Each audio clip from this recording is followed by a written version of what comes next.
Education Rights Campaign has called on President Bola Tinubu to focus on utilizing Nigeria's resources to fund public education adequately. This comes as Nigerian students receive the news of another postponement of the student loan policy, this time indefinitely.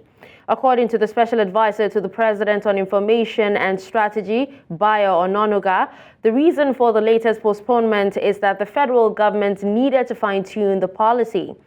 In a release signed by its national coordinator, Hassan Taiwo Soweto, the Education Rights Campaign group demands that all fees in public tertiary institutions increased in anticipation of the postponed student loans scheme would be reversed immediately. Now, joining me to discuss more on this is the National Coordinator of Education Rights Campaign, Hassan Taiwo Soweto. Good afternoon, Hassan. Thank you so much for joining me on the news. Good afternoon, and thanks for having me. All right, so the ERC has actually, argued that the student loan scheme is fundamentally flawed. Now, can you elaborate on, a specific aspect of this scheme and why that particular aspect seems to be problematic? Yeah, the first thing is that the Student Loan Act, which is being repeated right now, says that it wants to expand access to university education for indigent students by providing a loan. But in the real sense of the word, the only way that access to university education can be expanded for the millions of indigent students in Nigeria is actually by the way of funding public education, making it less costly and more affordable. But with the student loan, it means that students have to take a loan which they would have to pay for a lifetime. And elsewhere across the world, where you have a student loan scheme existing, it has led to lifelong indebtedness. And I'm talking of the United States of America, the United Kingdom, and other places across the world where you have had the student loan. And so that when you look at the situation in Nigeria, where graduates don't even get employed until 5-7 years after graduation, then you can then begin to imagine what kind of future Nigerian students who are beneficiaries of the loan would have if this scheme actually is implemented. There are other things, that you have in the Student Loan Act, for instance, the onerous conditionalities and all of that. But I don't want to go into that now, especially because, it appears that the government, wants to address some of those concerns in the new bill that has been submitted, to the National Assembly. But what we must say is that the condition of education in Nigeria can only be addressed and assuaged, through the provision of better funding, as well as the expansion of access, to education to the vast majority. Okay. And this can only be done. Hassan, talking about access to education now, the statement also mentions alternative funding, by cutting government spending. Can you specify some areas for the reduction, and how confident are you that these cuts would actually generate enough funding for education? Yeah, actually, last year, December, we produced a document called 10 Reasons Why President Tinubu's Student Loans is Scam. When it identified over 7 different sources of funding, the government can get resources. We identified, for instance, the security vote, which if caught will produce billions of naira extra funding. We identified the salaries and allowances of the political office holders. We identified the cost of maintaining the president and his family, the vice president and his family. We identified the cost of renovation of the presidential villa, as well as the residence of the vice president. We identified the cost of buying new vehicles, for the first lady, as well as for the offices of the president and vice president. These are huge costs, of governance, which, if they are addressed, if they are, in a way curbed, would mean that on an annual basis, this country will generate an extra 1.7 trillion naira that can be utilized actually to begin to fund education. And we think that if that money is readily accessible, if it's there, then there's no basis for a student loan.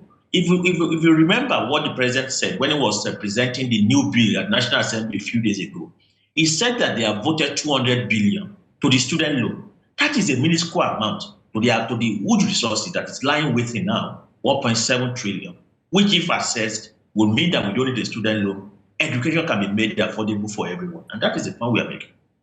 Okay, now the ERC also, advocates for a socialist approach to education funding. Now, can you explain how such a system might function, especially in Nigeria with our kind of economy? Well, the Nigerian economy is not so different from other economies across the world. It's a capitalist economy, based on the exploitation of the mass majority by a few. And we think that if you have a socialist economy, and what a socialist economy means is simple. The key sectors of Nigeria's economy will be publicly owned, under democratic management and control of the working people. And that will ensure that the huge wealth of this country, which is trapped in the hands of a few, including multinational organizations, will be made readily available.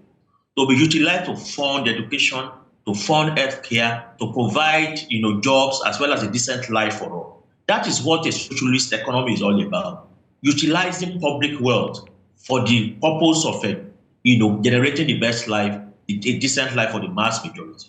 Capitalism is a system of economy that only guarantees a better life for a few, on the basis of impoverishing the mass majority of the population. And this is not something that Nigeria can continue to practice, given what we already face. Now, vast majority are hungry. People are destitute. There is suicide increasing across the country. We need a socialist revolution. We need a workers and poor people's government that can begin, to implement socialist programs. And once we do this, we will see just how much we can achieve with the resources that exist in this country. Okay, now there's no denying the fact, Hassan, that as soon as universities actually got wind of the student loan scheme, some of them increased tuition fees. Now, your group particularly condemned the fee hikes implemented by these universities in anticipation for the loan scheme. Now, do you acknowledge that there might be potential benefit as regards the student loan scheme if it comes to play? There is obviously no benefit, especially when you see what has already happened. As from June, to this year, you have seen over 300 increase in fees just because of the announcement that a student loan was going to be implemented. So that itself already indicates what the student loan is all about. Is a scheme to actually, establish a regime of a further commercialization of public education. Is a scheme to turn public education into a business and student to customers. And what it means is that you can only go to school if you're able to access a loan. If you're unfortunate not to be able to access a loan, then you cannot go to school. That is what the student loan is all about. It has no benefit. The only benefit it can have is if the student loan is turned into a grant to support the living cost of Nigerian students across campuses. Because we must not ignore the fact that apart from paying fees, living cost, the cost of accommodation, the cost of survival, of feeding, is actually a big burden for students today because of the cost of living prices. So if you have a grant that can be given to students without any option of repayment as a free support by the state, that can actually help to ensure that students are able to go through school successfully. And we think that is the only benefit the student loan can have, converting it into a grant to support the living cost of Nigerian students. All right, well, thank you so much, Hassan Taiwo Soweto, for joining me on the news and speaking on the student loan scheme. Thank you for having me.